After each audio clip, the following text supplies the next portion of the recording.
Muy buenas a todos, soy Tom Martín, es un placer estar aquí con todos vosotros. Lluvia de bendiciones. Bueno, señores, segunda parte del conflicto de Israel y Palestina, enfocado en la vida de Yasser Arafat. Bueno, como todos sabéis, o muchos de vosotros ya habéis visto la primera parte, que la verdad que la primera parte fue bastante impactante, porque bueno, pues viajamos en el tiempo desde los años 40, incluso antes, porque conocíamos un poco la vida de Yasser Arafat, de cómo este hombre estuvo únicamente viviendo en Palestina durante 4 años. Cuando tenía 4 años, de los 4 a los 8 años estuvo en lo que en su momento era Cisjordania, que era una zona palestina. Y bueno, pues este hombre dice que le gustó mucho, que vivió en el barrio cerca del barrio de Marrakech o el barrio marroquí. Y bueno, pues eso, que viajamos en el tiempo desde los inicios de Yasser Arafat hasta 1987, ¿vale? Entonces, bueno, pues voy a poneros en antecedentes por donde nos quedamos, para situarnos, y vamos a hacer un timeline, una línea del tiempo que vais a entender perfectamente, porque aquí lo tengo yo en mis 6 hojitas, que tela marinera, todo lo que hay. Y os quiero decir una cosa, si os sorprendisteis en la primera parte, esta segunda parte va a ser tremenda, o sea, vais a conocer muchísimas cosas muy desconocidas, porque evidentemente probablemente a determinados medios de prensa no les ha interesado enfocarse, y ya veréis cómo vuestro concepto, tanto ya sea de una forma positiva como negativa, va a cambiar, va a cambiar. Bueno, nos quedamos en que en los años 80 Arafat se refugió en Túnez, porque bueno, este hombre iba deambuleando en país árabe.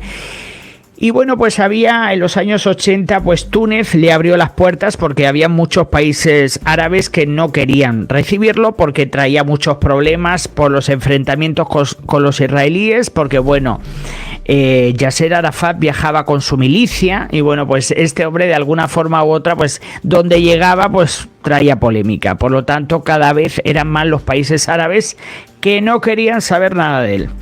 Y bueno, pues en este caso se refugió en Túnez y aprovechó su refugio en Túnez para pedir apoyo internacional. Este hombre saltaba a los medios de comunicación en los años 80 para pues pedir por Palestina, para toda la causa de Palestina y todo eso, que para mí es difícil de entender, porque este hombre ni nació en Palestina, porque este hombre nació en El Cairo, en Egipto, y bueno, su padre sí que nació en Gaza, pero la verdad que pues este hombre prácticamente en toda su vida casi apenas estuvo viviendo en territorio palestino. Entonces no entiendo de dónde salió todo ese amor, pero evidentemente probablemente podría ser una campaña de marketing.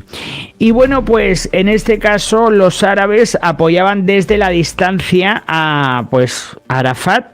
Ni Estados Unidos ni Israel querían hacer ningún acuerdo con Arafat ni con la OLP, la Organización de Liberación de Palestina, por los ataques terroristas que perpetraban las milicias de Yasser Arafat. Evidentemente, señores, en aquella época había mucha reticencia de hacer cualquier tipo de acuerdo con la OLP o con Yasser Arafat, porque este hombre, como su militancia se estaban cometiendo tantos actos terroristas contra Israel y estaban pues dinamitándolo todo, o sea, ni se creían de la palabra de Arafat, ni se creían que este hombre de la noche a la mañana pues se iba a convertir en una buena persona.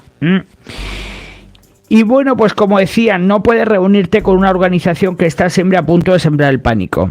Israel acabó odiando a Arafat por los actos constantes de terrorismo. O sea, los israelíes fueron bastante contundentes en ese sentido, porque sabían perfectamente que bueno, que este hombre pues no buscaba una solución, sino iba con un tema muy radical. Ni siquiera tenía un ejército para hacerle frente a Israel, pero sí que pues a través de actos terroristas iban haciendo daño. O sea, esta gente no sabían perfectamente que no podían hacer nada con los israelíes, pero sí que cometían barbáricos actos para hacer daño a la comunidad israelí.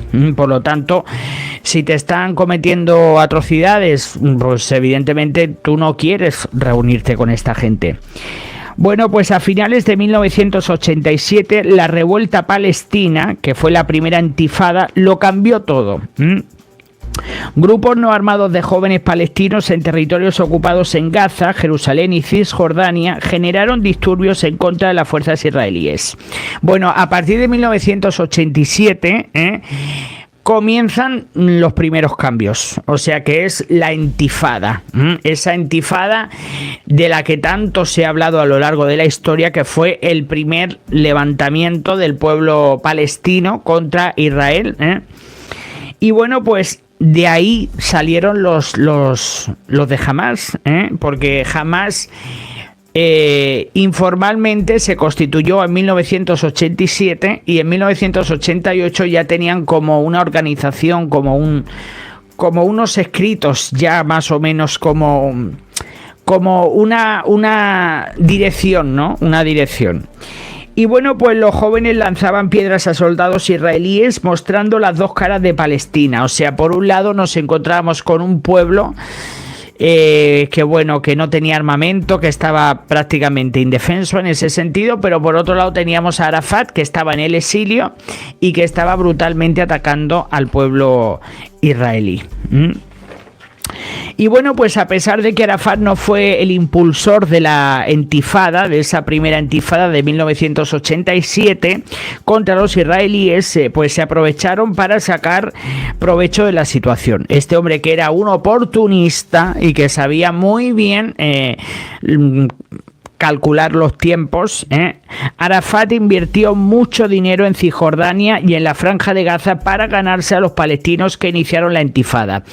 Vamos a ver, señores, no nos olvidemos que este hombre estaba en el exilio. La única forma que este hombre tenía de conseguir apoyo del pueblo palestino era con dinero, que les enviaba dinero, porque este hombre recaudaba muchísimo dinero, porque no nos olvidemos que habían tanto organizaciones privadas como países árabes, etcétera, etcétera, pues hacían muchas colaboraciones y parte de esas donaciones pues se mandaban, que no se sabe ni el porcentaje ni nada, pero sí que yo creo que era una forma de, con el carisma que supuestamente tenía, aunque yo a este hombre no le he visto ningún carisma, pero con el carisma y con el money pues se fue ganando a los palestinos, evidentemente. Y bueno, pues ahora Arafat, desde el exilio en Túnez, necesitaba realizar una jugada maestra.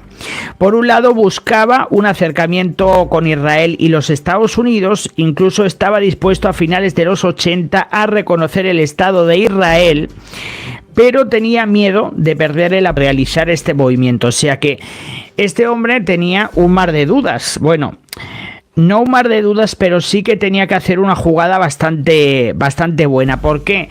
Porque este hombre necesitaba, a las alturas en las que ya se encontraba todo, necesitaba tener un acercamiento con Israel y con los Estados Unidos para seguir avanzando en sus planes. Pero por otro lado, también tenía que ser muy cauto, porque a lo mejor los que lo apoyaban podían retirarle el apoyo, por miedo a que, pues claro, si tú das determinados pasos y la gente no está contenta, pues te pueden quitar el apoyo. Entonces, como Arafat tenía miedo de la repercusión de sus aliados, Arafat le pidió a una persona de su círculo cercano firmar el artículo para el que, por si salía mal la cosa, no se le atribuyeran a él. Bueno, se publicó un artículo en los Estados Unidos, firmado por una persona que era una persona cercana a Arafat, porque Arafat no quería firmar ese artículo por si la gente se le echaba encima. Y bueno, pues este movimiento generó todo tipo de debates, sobre todo en el Oriente Medio, ya que al que firmó el artículo algunos palestinos lo acusaron de traidor. Porque claro, no sentó nada bien. Este hombre, pues Arafat, en nombre de otra persona, pues publicó un artículo para un medio norteamericano, que bueno, que se fueron esparciendo esos artículos sobre su visión sobre el conflicto de Israel y Palestina, como que tendiéndole un poco la mano a Israel y a los Estados Unidos. Y bueno, pues eso también fue catalogado como una traición, como una debilidad, pero al no firmarlo él, que era una persona de su confianza, pues al que perjudicaron fue a la persona que eso. Y bueno, pues en ese mismo año, que ya estábamos en 1988, un año después de la primera intifada, Arafat había pensado presentar sus ideas sobre un acercamiento entre Israel y Palestina en la cumbre de las Naciones Unidas. Pero había un obstáculo. Este hombre necesitaba, pues quería más poder público, entonces decía, bueno, qué mejor que ir a la sede de las Naciones Unidas, a la cumbre, dar un speech, dar un discurso y bueno, pues a ver si para intentar buscar un acercamiento con Israel y con Palestina, entre Israel y Palestina y Estados Unidos, evidentemente. Pero volvió a florecer en la mente de la gente un acto terrorista de Palestina contra un anciano norteamericano de origen judío, que esto había ocurrido años atrás. Por lo tanto, todavía a Yasser Arafat se le vinculaba mucho con actos terroristas. Por lo tanto, a estas alturas no se podía dejar de vincular a Arafat a actos terroristas de las últimas décadas, porque él era el líder. Y bueno, pues en vista de lo ocurrido, Arafat se le ingenió, porque evidentemente Arafat no podía viajar a Nueva York porque se le denegó la visa por parte de Estados Unidos. O sea, este hombre quiso ir a dar una cumbre, un speech a la sede que hay en Nueva York de las Naciones Unidas, pero se le truncaron los planes porque los Estados Unidos le negaron el visado, amparándose en que cometieron pues un ciudadano norteamericano de origen judío, pues los de esta gente de la OLP pues se metieron en un barco, lo secuestraron y a este hombre lo tiraron al agua o algo así. Por lo tanto, pues todavía quedaba en la memoria de Estados Unidos y le denegaron la visa para llegar a la cumbre de las Naciones Unidas. Pero este hombre que se las ingenió para una segunda cumbre, y en este caso era la cumbre de Ginebra.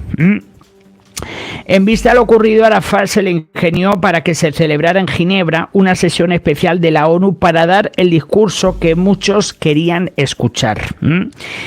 Entre Estados Unidos y Palestina comenzaron intercambios de faxes, notas diplomáticas, luego del discurso de Yasser Arafat.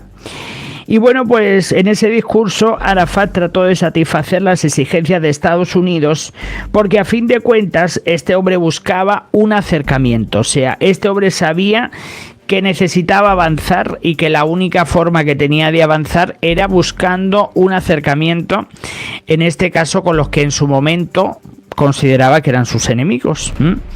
A pesar de que el discurso de Arafat ante la ONU fue mucho más conciliador de los que pues este hombre había puesto en la mesa en anteriores ocasiones, este hombre evitó usar la palabra Estados Unidos y nombró a Occidente. Su mensaje no se llegó a entender del todo, o sea que como no quería ser lo suficientemente claro en su discurso, utilizaba la palabra de Occidente, pero los norteamericanos querían escuchar Estados Unidos. Por lo tanto, sí que dio un mensaje positivo en ese discurso, pero le faltó algo. Y bueno, pues al final Arafat acabó haciendo una declaración directa, clara e inequívoca. Renunciamos total y absolutamente a toda forma de terrorismo. El por aquel entonces ministro de Israel, Shamir, denunció que lo que buscaba Arafat era fortalecer su imagen ante Occidente y señalaba que lo que verdaderamente buscaba la OLP, que es el partido o la Organización de Liberación de Palestina, al que pertenecía y el que era líder Yasser Arafat, pues decían que la OLP buscaba la destrucción del Estado de Israel. Entonces, pues evidentemente, pues por aquel entonces el ministro de Israel, Shamir, este hombre no se quiso colar, pues ahora ese cambio repentino de Yasser Arafat, que de la noche a la mañana, pues nos contaba otra historia. Fue recibido por autoridades europeas, pero portaba armas mientras saludaba a altos mandatarios occidentales. Bueno, a mí me llama muchísimo la atención porque este hombre hablaba del fin de la violencia, de esto, de lo otro, de que iban a arreglarlo todo de una forma pacífica, pero claro, luego este hombre se reunía con mandatarios europeos y están las imágenes que yo las he visto, y le daba la mano y luego mirabas lo que son los pantalones y llevaba un arma. O sea, por lo tanto, señores, qué falta de coherencia, ¿no? Que estás reuniéndote, que quieres ser un político, porque este hombre buscaba que la gente lo desvinculara del terrorismo y del tema militar y quería proyectarse como un político, cuando evidentemente iba portando... No conozco ningún político que fuese portando armas. Y bueno, pues Yasser Arafat quería pasar de haber sembrado el caos y el pánico contra Israel a ser un político, que eso es lo que este hombre buscaba verdaderamente. Yo creo que este hombre también pues se iba reinventando porque para que su imagen, este hombre estaba muy hambriento de su imagen, de que su imagen pues siguiese proyectándose en medios de comunicación, de que se hablara de él, porque él no quería pasar al cajón del olvido, vamos. Y bueno, pues a principios de 1990, ya estamos en los 90, Kuwait y Saddam Hussein, uno de los primeros líderes que apoyaron a Arafat, mantenían una disputa por los precios del petróleo. Entonces, bueno, aquí fue cuando, pues en este caso, Yasser Arafat cometió otro grave error, porque este hombre no jugó bien sus cartas, Este hombre no jugó bien sus cartas, sí, cometió un grave error. Saddam Hussein invadió Kuwait. Arafat debía decidir entre el pueblo palestino, que admiraba a Saddam Hussein por su postura firme con Israel, o por otro lado, pues apoyar a Arabia Saudita, que odiaba al dictador iraquí. Entonces, pues claro, había una división, porque bueno, el dictador de Saddam Hussein pues invadió Kuwait y bueno, pues el líder de Palestina tenía que decidir si apoyaba a los unos o apoyaba a los otros. Pero en este caso, como amparándose en que el dictador de Saddam Hussein pues le había mostrado mucho apoyo, en este caso a la causa de Palestina contra los israelíes, etcétera, etcétera, pues dio en el bando equivocado. Arafat decidió volcarse por apoyar al dictador de Saddam Hussein. Marzo de 1991. Irak había perdido Kuwait, había sido liberado y Palestina había apoyado al bando equivocado. O sea que en este caso Irak perdió ante Kuwait y bueno, pues al final pues Saddam Hussein quedó a la altura del betún y bueno, pues los que lo habían apoyado también. Entonces, ¿qué le pasaba ahora a Arafat? Pues ahora se había echado a muchísimos enemigos, porque este hombre se había, por defender a Saddam Hussein, a este dictador, se había enfrentado a muchos líderes árabes. Y ahora, pues claro, al haber perdido pues se quedó, vamos. Y bueno, pues el mundo árabe se encontraba por aquel entonces dividido y en completo caos. Estados Unidos tenía Oriente Medio a sus pies, porque claro, los norteamericanos tenían mucho poder en aquel entonces en Oriente Medio, porque como habían varios conflictos, no había una unidad. Por lo tanto, como todos sabéis, está el dicho ese de divide y vencerás. Bueno, voy a aprovechar para pedir los likes y voy a tomar un poquito de mi café. Vamos bien de tiempo, vamos bien, nos queda un ratito, pero vamos bastante bien. Y bueno, lo que os estaba diciendo que bueno, que en este caso los Estados Unidos tenían un papel importante, porque además ellos mismos, el presidente de aquel entonces, de los años 90, pues lo que estaba diciendo el norteamericano, que necesitaban haber una paz en Oriente Medio, porque pues esto iba a traer, pues eso, lo que también trajo subidas de precios de los hidrocarburos, etcétera, etcétera, porque ya sabéis que cuando también ocurre algo en el Oriente Medio, pues muchos precios también se suben. Y bueno, pues el problema es que países ricos árabes e israelíes no comulgaban con Arafat, ¿eh? Ni la derecha ni la izquierda en Israel estaban dispuestos a dialogar con él. Israel no se fiaba de él. Arafat tenía poder de convicción, pero se había convertido en un encantador de serpientes. Y bueno, pues ajustando su discurso siempre para ganarse a los pueblos, pues este hombre ya con el paso de los años también se había convertido en un gran, pues eso, encantador de serpientes, porque bueno, se manejaba la prensa, se manejaba las personas con las que se rodeaba. Pero este hombre aún así pues no dejó de cometer errores. En octubre de 1991 se realizó una conferencia de paz en Madrid. Israel se abría a negociar con algunos líderes palestinos. Que ya ese acercamiento, o sea, hasta 1991 no se produce pues un acercamiento más o menos oficial.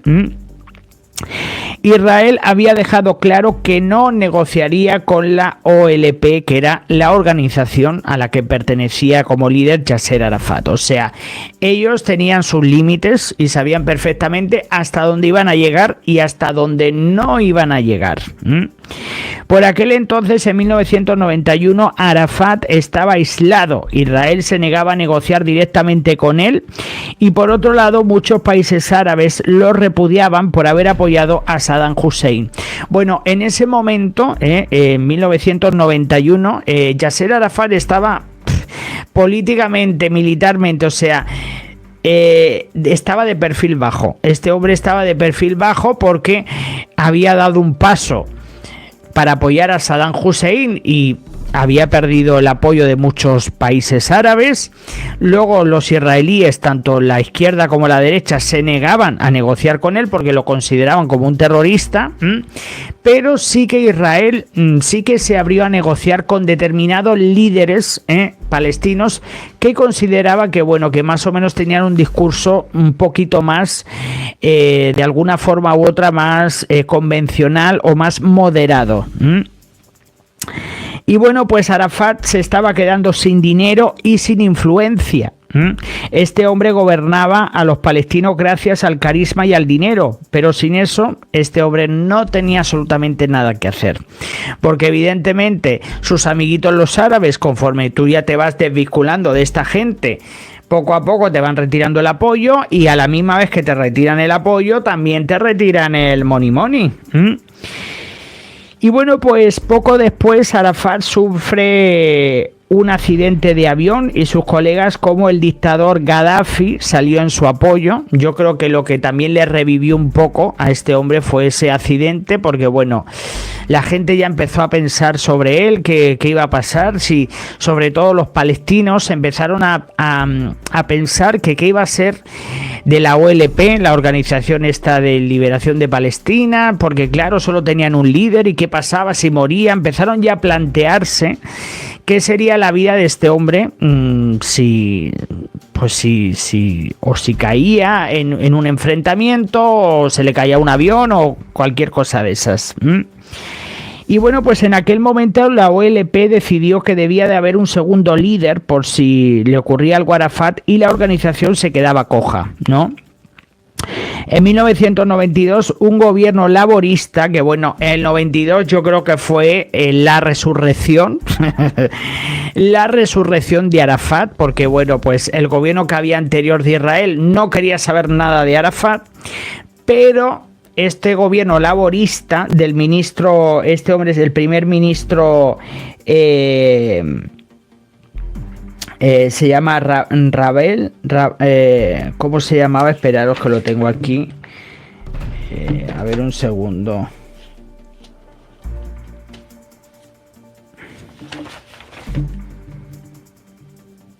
Perdonad. Se llamaba Isaac Rabat. Y bueno, pues este hombre que era, bueno, el gobierno perdonadme, es que no lo tenía apuntado y me queda en blanco.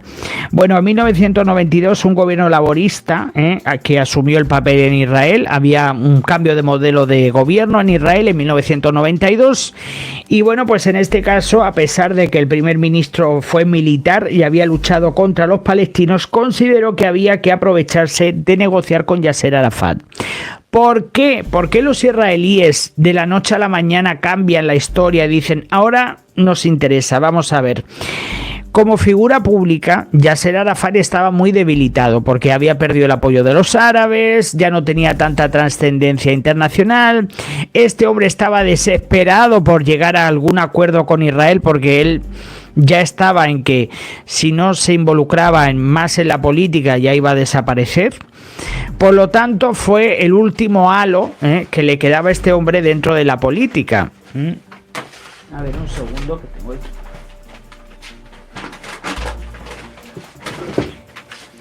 Perdonad. El último halo que le quedaba a este hombre en la política, porque estaba ya desesperado. Y entonces los israelíes dicen, bueno, pues nos viene muy bien porque vamos a negociar con este hombre que está desesperado, que está de perfil bajo y que nosotros estamos con un nuevo gobierno con mucha fuerza y vamos a ver qué sacamos, si sacamos tajada de todo esto. Y bueno, pues vamos a ver qué pasó, porque por aquel entonces, él se llamaba Rabin, Isaac Rabin. Perdonar porque mira, lo tenía ahí apuntado. Cosas del directo, señores. Esto cuando está uno en directo pasan estas cosas, que se te olvida el nombre. Por aquel entonces el ministro Rabin israelí sabía que la OLP se estaba apagando. O sea que este hombre dice, ahora o nunca, vamos a aprovechar que Yasser Arafat ya está un poco viejo, porque este hombre ya estaba ya viejecito y además, sobre todo, a mí me ha impactado mucho porque tú veías a este hombre con 60 años y ya lo veías súper viejo. O sea, hoy en día ves a yo no sé la vida personal de este hombre, que sí que se casó y tuvo un hijo, una hija, pero una niña creo que fue, sí, una niña, pero al margen de eso, lo que es la vida privada de lo que este hombre haya podido hacer, a mí lo que me llama la atención, que yo he visto fotografías de este hombre con 60 años, que tú ahora ves a una persona con 60 años y no la ves tan deteriorada, yo no sé por qué. Pero la verdad que lo veías así, con el turbante ese, con la ropa y tal, y es que parecía un anciano, o sea, y realmente pues en las fotos a lo mejor tendría como unos 60 años. Me costaba bastante digerir lo estropeado que estaba, y luego pues ya con el paso de los años todavía más. Y bueno, pues en Oslo el equipo de Arafat comenzó a negociar con funcionarios israelíes. En la OLP pues esto se vio como una resucitación de Arafat para negociar con Israel, ya que por aquel entonces el gobierno laborista de Israel quería negociar con Arafat porque le interesaba a ambos. Vamos a ver, esto no era que uno le interesaba más que al otro, no, vamos a ver. La OLP como organización, y hay que decirlo, en aquel entonces estaban en 1991-1992, bueno, fue a partir del 92 porque Isaac Rabin, este primer ministro, entró en el 92, por lo tanto 92-93, este hombre le interesaba negociar con los palestinos porque la OLP estaba ya que estaba ya a punto de caer, o sea, como organización. Entonces, por un lado, a Yasser Arafat le vino bien resucitar, como yo digo, resucitar a los muertos, porque la OLP estaba ya más muerta que muerta, y por otro lado pues a los israelíes le interesaba negociar con una persona política debilitada públicamente porque iban a hacer muchas concesiones. Entonces yo creo que ahí los israelíes sí que se aprovecharon, pero él también se aprovechó porque le interesaba a él. Probablemente las negociaciones de Oslo, y lo tengo que decir así, perjudicaban a Palestina. Perjudicaban. Lo que pasa es que este hombre vio que era su último tren, y este hombre dice, mira, como sea, aquí hacemos un acuerdo. Y bueno, luego si te pones a pensar también, dices, bueno, pues mejor que nada. Lo que pasa que muchas veces un mal acuerdo es peor que no hacer nada. Yo creo que este hombre no favoreció para nada a Palestina, ni antes, ni durante, ni después. Yo creo que no favoreció nada, porque ni antes con el uso de la violencia radical no consiguió nada, con las negociaciones prácticamente tampoco, y a los que sí que les vino bien fue a los israelíes, pero claro, como luego vinieron los de Hamás, tampoco les duró mucho la felicidad a los israelíes. Y bueno, pues vamos a continuar en el tiempo. Pues en este caso se comenzaban las primeras negociaciones en Oslo, entre pues equipos de presidencia israelí y bueno, miembros de Arafat, que bueno, hay imágenes de Arafat viajando a Oslo en su despacho, porque bueno, le habían puesto un despacho, que este hombre, claro, como no había estado de cueva en cueva, pues el hecho de que le hayan puesto a este hombre un despacho, estaba ya como un niño con zapatos nuevos, ya se sentía él el rey del mambo, y más que iba de capa caída, Y bueno, pues los israelíes habían llegado a un acuerdo que les favorecía paz para ellos y algo de tierra para los palestinos. O sea que los israelíes buscaban la paz y los palestinos buscaban el tema de las tierras, que se les respetaran el tema de las tierras, las fronteras, etcétera, etcétera, que luego al final tampoco sirvió para nada, porque esto en la teoría todo muy bonito, pero en la práctica pues tampoco se consiguió mucho, la verdad, que por eso también los radicales ahí también se aprovecharon. Bueno, pues, pero los enfrentamientos en las calles entre ambos bandos continuaban, por lo tanto de nada sirve la foto. Y lo que pasa es que vamos a ver, Yasser Arafat, yo creo, y a lo mejor estoy equivocado, pero yo creo que Yasser Arafat, este hombre lo que buscaba era su propio beneficio, de bueno, pues ahora nos ponemos en la foto, yo quedo como tal, Occidente me ve como una persona, ya no soy un terrorista, porque este hombre había sido catalogado en el pasado como de una figura de una organización que estaba siempre sembrando el pánico con sus milicianos. Ya se convertía, al negociar con el gobierno de Israel, pues ya se parecía como que él fuese una figura política, ya como que había un paso de la militancia y las milicias a lo que es el tema de los medios de las presidencias y la política.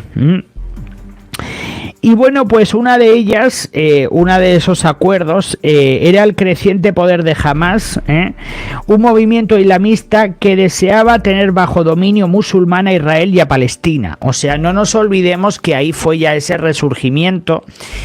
Para poneros en antecedentes, el tema de Hamás resurgió salió a la luz. Esta organización se creó en 1987. En 1988 ya estaban ellos muy metidos ya con sus lemas y con sus cosas, ya estaban más asentados, y en los años 90 ya empezaron ellos a hacer de las suyas, porque por un lado estaba Yasser Arafat negociando con los israelíes, y ya los de Hamás ya estaban radicalizándose, porque le estaban haciendo sombra en este caso a Arafat, pero fue un movimiento islamista. Esta gente fue un movimiento islamista que se metió en Gaza y no ha salido. O sea, se metió en Gaza y esta gente no ha salido de ahí. Oficialmente llevan desde el 2006, pero esta gente llevan desde lo mínimo de los años 90. Y entonces, pues eso, cohabitando en ese momento con el partido de la OLP de Yasser Arafat, Al-Fatah.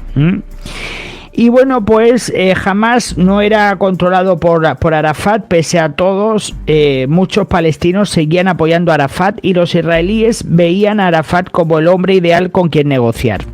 Evidentemente, señores, de todo lo que había en esa época, en los años 90, pues el único ya, porque este hombre, yo no sé si era por la edad o porque ya estaba viendo que él ya no tenía mucho que hacer, y que habían pasado muchas décadas y que no había conseguido nada, porque este hombre no había conseguido prácticamente nada, y que luego muchas de las personas que iban con él acabaron reconociendo que de nada sirvió los atentados y de nada sirvió muchas cosas contra los israelíes porque no consiguieron nada.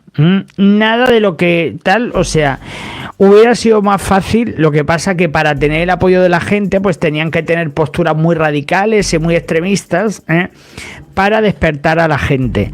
Pero realmente si Yasser Arafat hubiese tomado un camino más político, yo creo que hubiese conseguido muchas cosas y luego aparte que os digo una cosa, este hombre estuvo viviendo 4 años cuando era un niño en Palestina. El resto de este hombre ha estado en el exilio, luego volvió a los 50 años y yo no sé si llegó hasta vivir o ya ni siquiera volvió a vivir.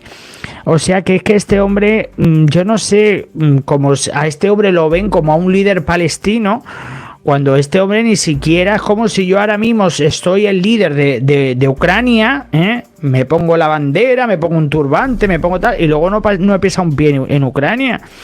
Y este hombre sí, su padre era de Gaza, porque nació en Gaza, pero este hombre nació en Egipto, en el Cairo, y se pasó casi toda su vida en Egipto y estuvo ahí.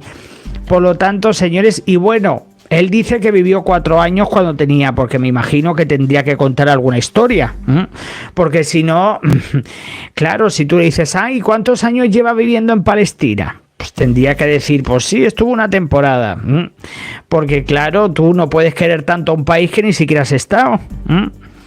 Por lo tanto, hasta meterte en la política, o sea, porque yo puedo querer mucho a Ucrania y puedo sentir mucho afecto por Ucrania, pero de ahí a meterme en la política, a defender un país, si no he pisado y no tengo raíces y no tengo nada, pues no tendría mucha coherencia.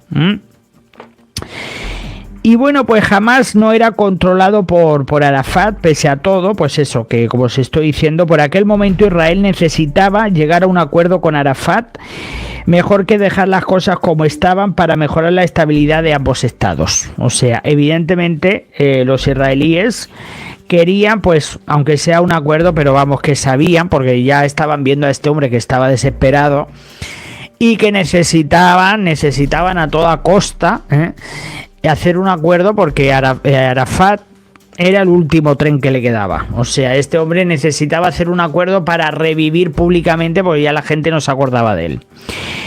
Y bueno, pues el acuerdo en Oslo estableció que las tropas israelíes debían retirarse de los territorios palestinos ocupados o de algunos de ellos en un lapso de 5 años.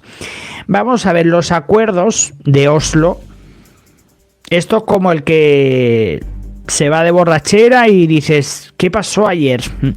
Porque yo creo que sí que dicen que hay un memorándum de entendimiento y unas cosas, pero luego públicamente no hay ningún documento o la prensa no ha tenido acceso a realmente cuál fue el acuerdo. El acuerdo yo creo que era todo de tema público, de foto y o sea, de reconciliación pública más que de acuerdos, porque luego tampoco había en los acuerdos.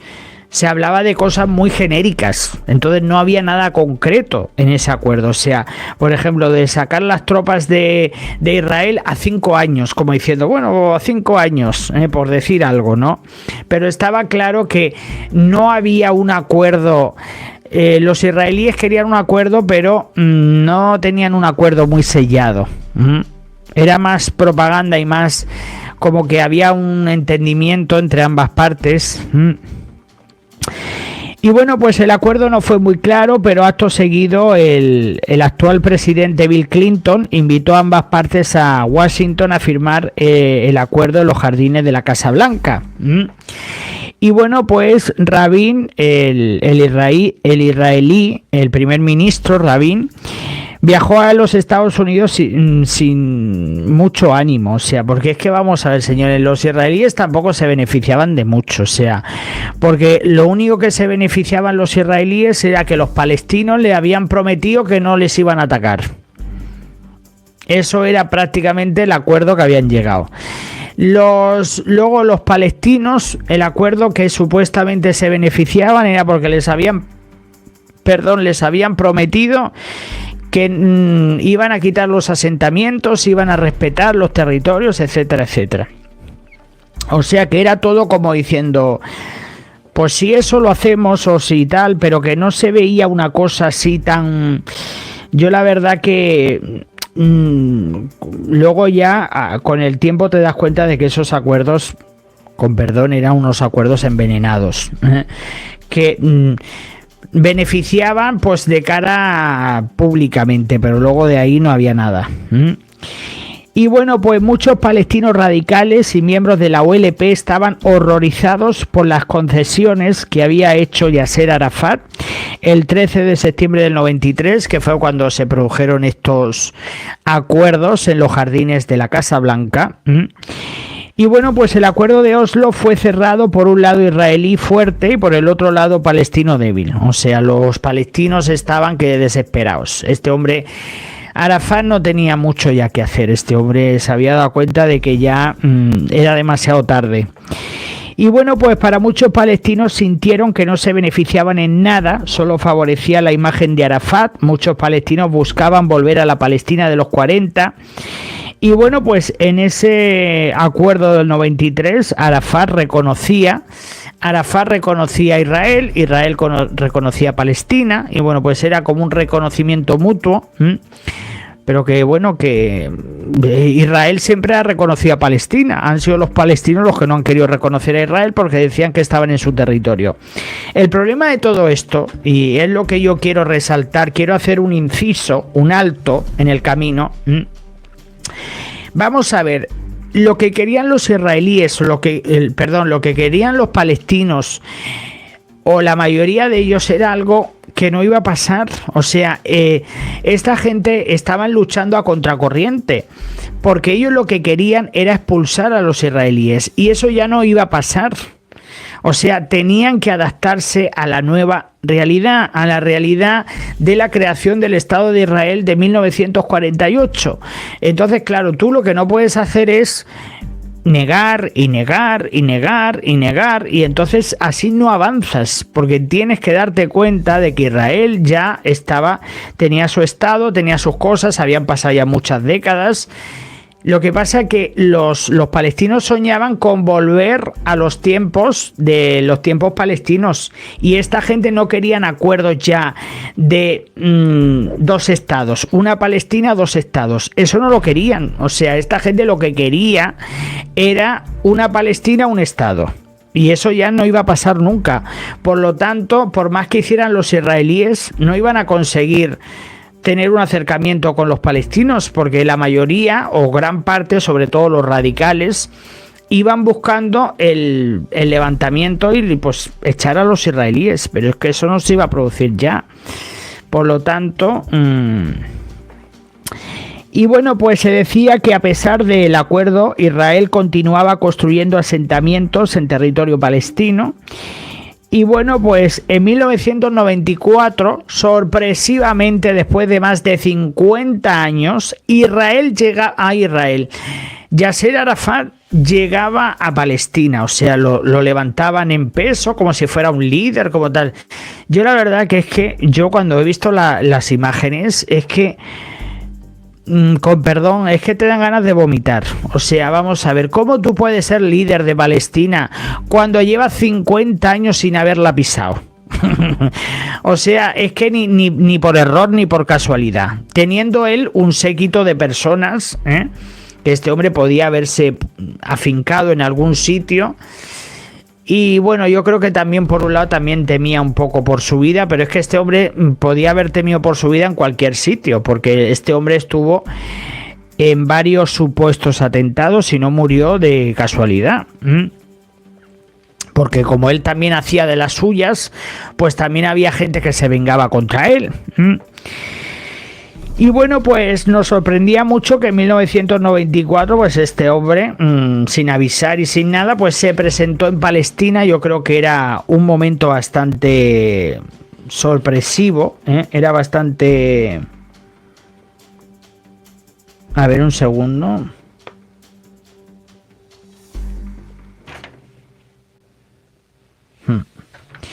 Y bueno, pues en los 90 palestinos denunciaban que realmente los ataques de Arafat a Israel en las últimas décadas no sirvieron de nada. O sea que Las personas que luego con el tiempo que estuvieron en algún momento trabajando, estuvieron cerca de Arafat, se dieron cuenta de que perdieron el tiempo, o sea, de que no han conseguido nada, o sea, Palestina no llegó a conseguir nada. Arafat tomó decisiones muy malas, como por ejemplo el haber hecho continuamente con sus milicias actos de terrorismo contra Israel, luego el haber apoyado a Saddam Hussein, que también lo perjudicó mucho, el vivir en el exilio, que evidentemente dice, bueno, pues si tú estás defendiendo un país, ¿cómo no estás viviendo ahí? Entonces, bueno, pues también se dieron cuenta que desde 1967, que fue después de la Guerra de los 6 días, que ya la conocéis, si tenéis un vídeo en mi canal, un programa especial de la Guerra de los 6 días, que os invito a que lo veáis, pues hasta 1991 pues ni se habían recuperado territorios, Palestina no había recuperado territorios ni absolutamente nada, o sea que era todo más que un fracaso. Y bueno, pues luego ocurrió, en el 95, ocurrió otro acontecimiento muy trágico, el asesinato del primer ministro Rabin, que este primer ministro israelí, el 4 de noviembre del 95, supuestamente, por lo que dicen, que fue perpetrado por un radical judío que lo había catalogado de traidor por el acuerdo de paz con Palestina. Y bueno, pues yo la verdad que me cuesta trabajo, sinceramente, me cuesta trabajo pensar que con todo el odio que había por parte de Hamás, que en aquel entonces estaba Hamás, hombre, yo no puedo señalar a nadie, pero me cuesta trabajo que dijeran que la muerte de este hombre la trajo un judío. Me cuesta trabajo que un propio judío fuese a atacar a su propio primer ministro, pero bueno, eso es lo que se dice. Y bueno, pues esta muerte pues le propinó un golpe bajo al proceso de paz, porque evidentemente ya las cosas empezaron a cambiar otra vez. La muerte de este primer ministro israelí, pues esto volvió otra vez al punto de partida. Y bueno, pues las bombas comenzaban a estallar en todo Israel. Estas eran colocadas por Hamás, los extremistas islámicos. El terror se propagaba por todo Israel, o sea que no nos olvidemos que desde los años 90 los israelíes llevan amenazados por Hamás de una forma tremenda. Además, esta gente, como se ponían mochilas, y como a esta gente no les importaba desaparecer también ellos, pues se montaban en un autobús y volaban autobuses. Yo la verdad que es que he visto imágenes y me he quedado alucinado completamente, pero bueno, pues ahí los tenéis. Y bueno, pues en este momento llega a la escena el oportunista de Benjamín Netanyahu, este hombre que, bueno, pues aprovechando el de la muerte del primer ministro, de que había mucha conmoción, mucho terror en Israel en aquel entonces por lo que había pasado con los de Hamás, por la muerte del supuesto asesinato del ministro Rabin. Y bueno, pues este hombre le vino muy bien para su campaña política y ganar las elecciones, y este hombre pues gana las elecciones y decide que quiere aumentar la seguridad al máximo. Decide que en Israel, porque claro, era su discurso para ganarse a la gente, o sea que la seguridad, que hay mucho peligro, que no sé qué, que mira lo que están haciendo estos de Hamás, que no sé qué, no sé cuántos. Entonces pues ahí vuelve otra vez, se congelan la cercanía con Palestina, y bueno, pues evidentemente gana Netanyahu y para la entrega de Israel de territorios en ese caso para la entrega de territorios de Israel. Después de esto, los cuerpos de seguridad de Arafat tomaron medidas en Gaza y Cisjordania que habían sido entregadas por Israel. Para aplacar a Netanyahu, Arafat ordenó a su policía detener a cientos de sospechosos de disidencia, muchos de ellos jóvenes inocentes. Creció el descontento, volvíamos al punto de partida. O sea que una vez más, lo poco que se había conseguido, pues volvíamos hacia atrás. Y bueno, pues Arafat por aquel entonces, en los años 90 ya, mitad de los años 90, sobre los 1995 aproximadamente, Arafat tenía 9 servicios de seguridad y 40.000 efectivos policiales, la mayor cantidad de policías por habitante en todo el mundo. O sea que este hombre, la mitad de la población que tenía prácticamente eran todos policías y de todo. La verdad que yo no sé cómo podrían, en aquel momento, cómo pudieron mantener a toda esta gente, porque evidentemente si están a tu disposición, les tienes que dar de comer como mínimo. Y bueno, pues este hombre, Arafat, en aquel momento también se convirtió en un autócrata. Había censura por todas partes por parte de Arafat, no podías oponerte, cientos de palestinos fueron encarcelados, bueno, se habla de torturas y un montón de cosas, que bueno, que al final en este caso los israelíes, pues se dieron cuenta de que Arafat pues volvía a hacer otra vez de las suyas, por lo menos con su pueblo. Y bueno, pues atentos, porque este hombre, Arafat, pasó a la política. Este hombre creó un parlamento, pero vamos, mucho autoritarismo. Yo creo que montó un parlamento, un no sé qué, un no sé cuánto, pero yo creo que era todo fachada. O sea, era todo pues para proyectar como que estaba tomando el camino político, cuando yo creo que este hombre nunca tomó ese camino. Este hombre quiso parecer una persona pacifista porque le interesaba, pero yo creo que este hombre murió, desde mi punto de vista, murió siendo un terrorista. Yo creo que, o por lo menos buscando siempre la violencia. Yo creo que este hombre no tenía ninguna intención, ni él, ni los de Hamás, ni los que vinieran. O sea, yo la verdad que no he visto a ningún líder palestino con ganas, es mi opinión personal, a lo mejor estoy equivocado, pero yo viendo la trayectoria, que además la estoy detallando tanto en este programa como en el anterior, en base a las acciones de este hombre, pues yo he visto una persona muy interesada, una persona que buscaba apoyo público, apoyo popular, y pues eso era lo que buscaba principalmente. Y ya sabéis que el apoyo popular también brindaba también mucho dinero, porque había muchas inversiones privadas, inversiones públicas.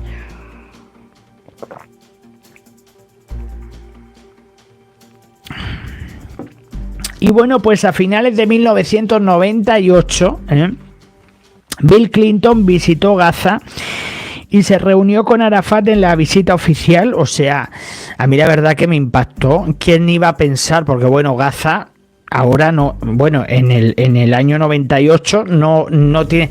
Fijaos que Bill Clinton visitó Gaza en 1998, pues en el 97, o sea, un año atrás, ya los Estados Unidos habían declarado a Hamás como una organización terrorista.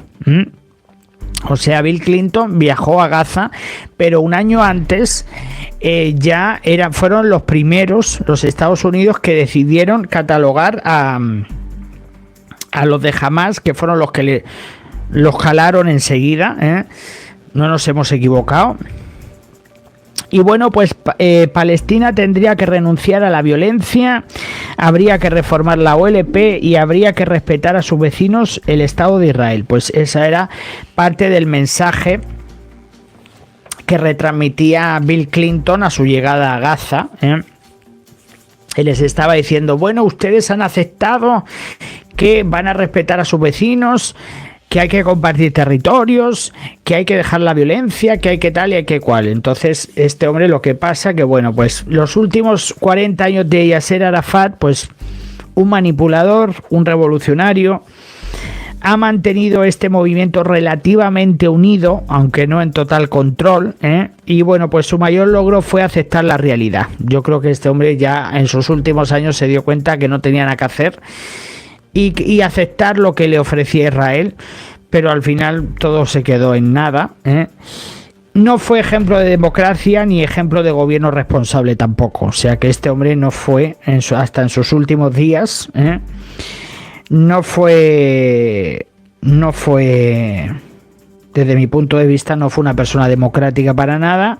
Lo que pasa que como ya el camino de la violencia, probablemente porque no tendría capacidad económica para el tema de armas y todo eso, no le interesaba ya, porque no tenía para enfrentarse a los israelíes, pero claro, igualmente vamos a ver, los de la OLP se relajaron un poco, pero ya estaban los de Hamás, porque los de Hamás fue la alternativa a la OLP, porque consideraban que Yasser Arafat no estaba haciendo lo suficiente por Palestina, que era muy débil, que tal, y entonces se metieron los radicales, estos radicales islamistas que querían imponerse, y ya lo están haciendo, porque los palestinos fueron poco a poco abriéndole las puertas a estos islamistas, y probablemente entre que Yasser Arafat no se enfrentó a estos islamistas, y porque probablemente no les interesaba, porque estos islamistas vendrían de países islamistas, entonces también entonces yo creo que fue ahí un cúmulo de cosas, pero vamos, yo sinceramente a este hombre no lo veo ni como una persona ya haciendo balance de las 2 horas largas de programa entre este programa y el anterior. Pues, ¿qué puedo sacar de todo esto? Que Yasser Arafat fue un interesado que, bueno, pues él jugó sus cartas, que no considero que este hombre fuese el líder de Palestina, desde mi punto de vista, en base a que apenas vivió en Palestina, o sea, no nació en el Cairo, no estuvo con 4 años y decía que se acordaba mucho de los tiempos de cuando él vivió en Cisjordania, o en Jerusalén. Pero vamos a ver, ¿qué has vivido en Jerusalén, chicos? Si has estado 4 años con 4 años, que yo no me acuerdo, cuando yo tenía 4 años no me acuerdo yo de haber ido a ningún sitio. Lo que pasa que yo creo que era una forma de, pues, agradar a los palestinos. También os digo otra cosa, los palestinos también querían mucho a Arafat, porque este hombre también cuando conseguía dinero también les mandaba. Entonces yo creo que era un interés así muy interesado todo. Entonces, yo creo que los palestinos, por hacer un poco una anotación así general, yo creo que los palestinos han cometido muchos errores. Primeramente, el no reconocer que Palestina ya eran 2 estados y no era un estado. O sea, en el momento que tú no aceptas la realidad, pues ya que esto es lo que les está pasando a los de Hamás, que no quieren aceptar la realidad. Pero es que los de Hamás no solo no quieren a los israelíes, sino que tampoco están demostrando querer a los palestinos. O sea, esta gente quiere el territorio para ellos, para el Estado musulmán y para hacer lo que ellos quieran hacer. Porque no han demostrado, a pesar de que los palestinos le abrieron las puertas a estos de Hamás,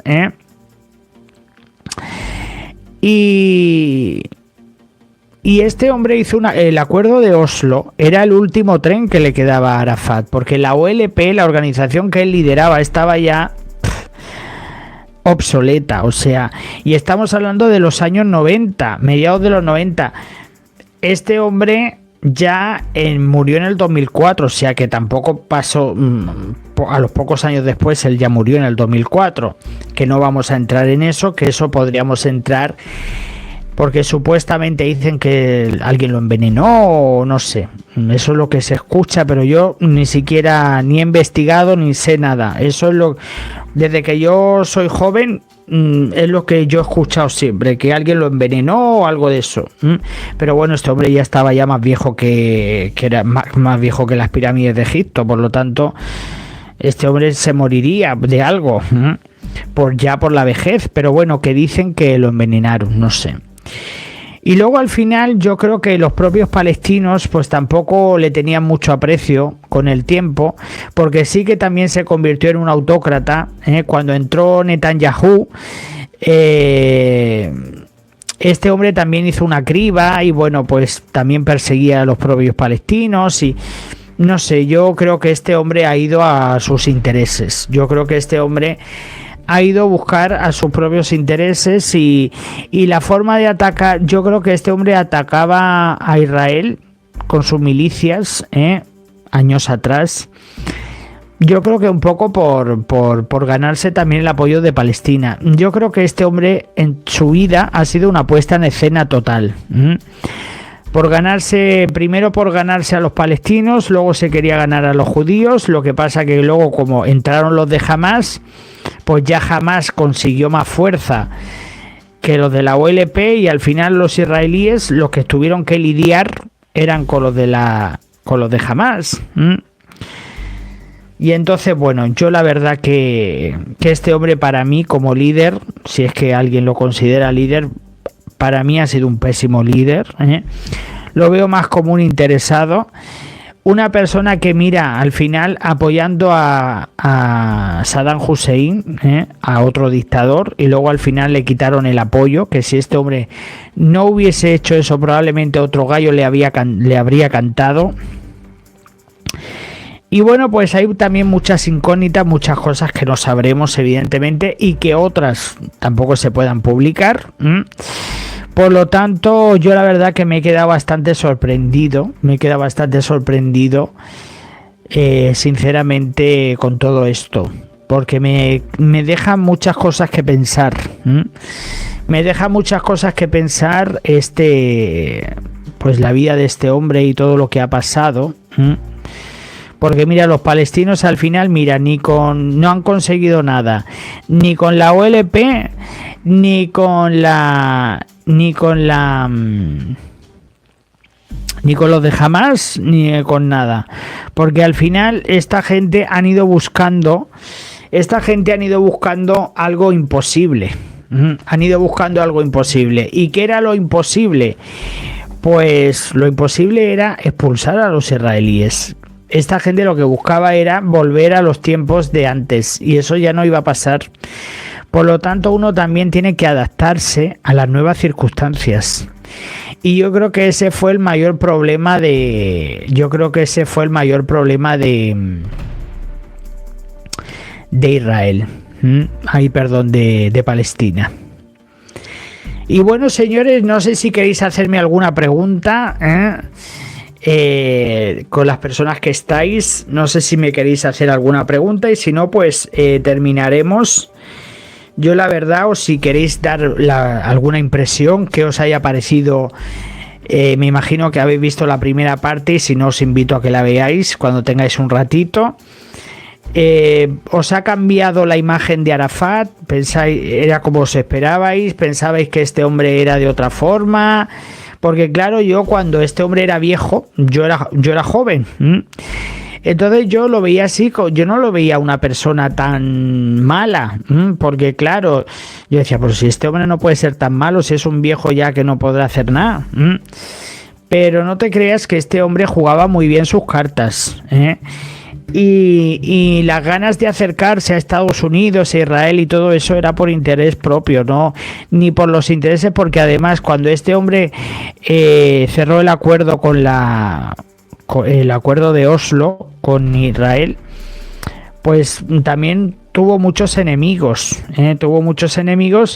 lo que pasa que pues evidentemente voy a echar un poco de colonia. Pero evidentemente este hombre siempre me pasa lo mismo, me echo colonia con la boca abierta. Y bueno, pues este hombre, pues eso, que cometió sus errores, pero como él estaba también bajo sus intereses, pues, ¿qué vamos a hacer?